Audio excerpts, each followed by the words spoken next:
Halo guys, kami dari kelompok B Carik 365. Anggota kami ada Stefania nomor absen 26 kelas 8D, Vanessa absen 30 kelas 8D, Bernard absen 2 kelas 8D juga. Indonesia penuh warna. Jadi kami akan menjelaskan bagaimana perjalanan pergerakan pariwisata di Indonesia dari aspek poster yang digunakan untuk mempromosikan tempat wisata, alat transportasi yang dapat dikunjungi. Ada juga aspek jenis makanan yang disukai oleh para wisatawan yang datang ke daerah wisata masing-masing.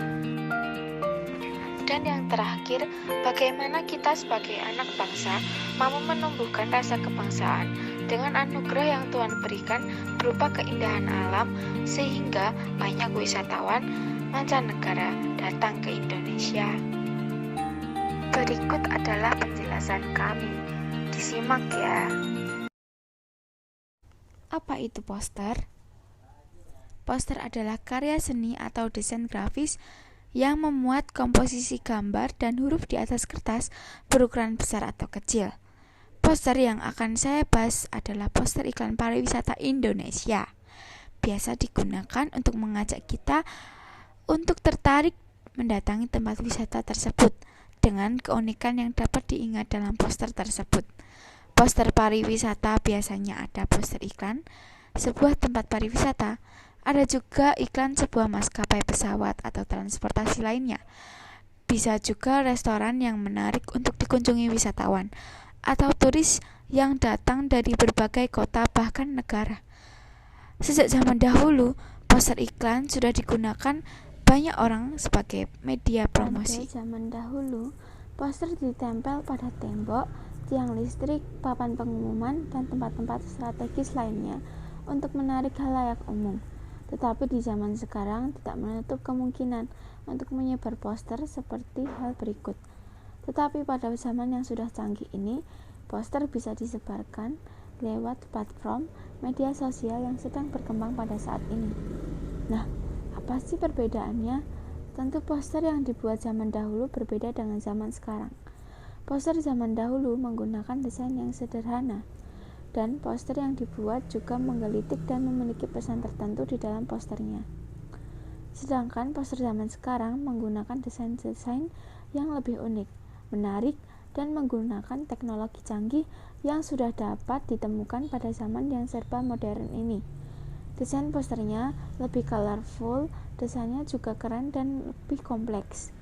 Tetapi poster dari masa ke masa selalu menarik dan kekreatifan di dalamnya tidak pernah surut dan selalu menarik khalayak umum, sehingga apa yang berada di poster tersebut, tentunya poster pariwisata, selalu berhasil untuk mengundang para wisatawan untuk datang atau tertarik dan mengunjungi apa yang dipromosikan pada poster tersebut.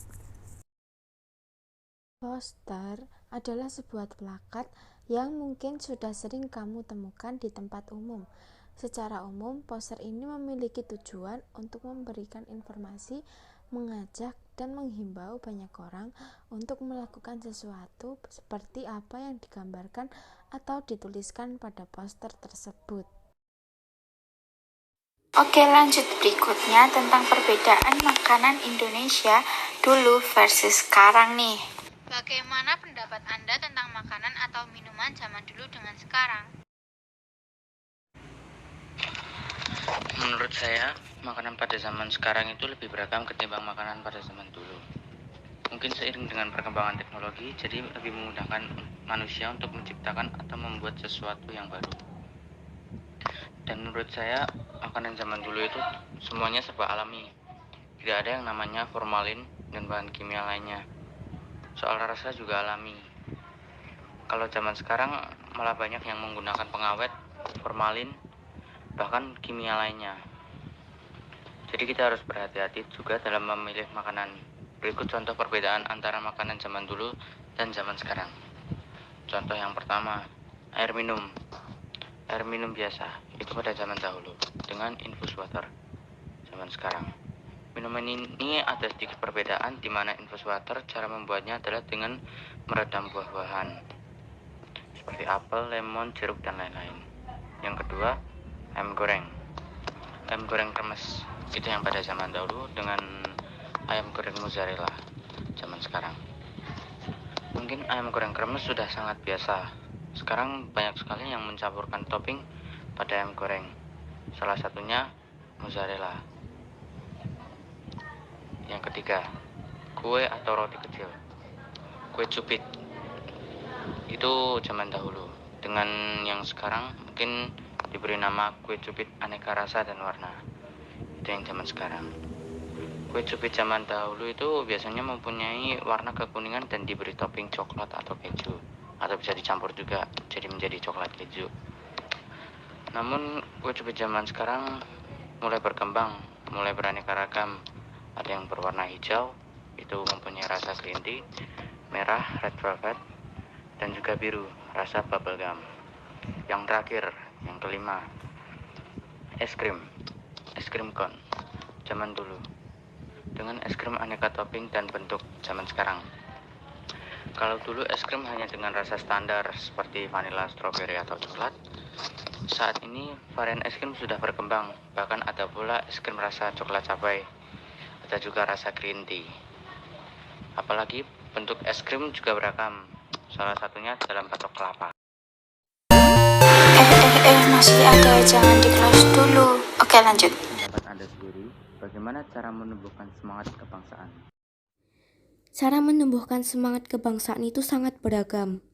Salah satunya dengan belajar untuk mengetahui lebih lanjut tentang keberagaman budaya Indonesia.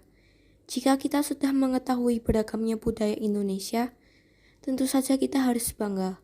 Terlebih lagi, banyak turis dari Eropa yang tertarik ke Indonesia. Tentu saja itu terjadi karena keberagaman budaya Indonesia. Jadi, semangat kebangsaan dapat didapatkan dengan cara mempelajari keberagaman budaya di Indonesia.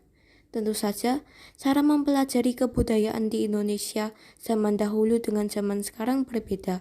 Zaman dahulu, orang-orang belajar dengan cara memasukkan budaya ke dalam mata pelajaran dan mengajarkan budaya tersebut ke generasi penerus. Mungkin cara tersebut memang dapat dilakukan pada zaman sekarang, tetapi pada zaman ini, para warga mengenal dengan internet. Maka, mereka dapat membuat blog di sosial media tentang keberagaman kebudayaan Indonesia.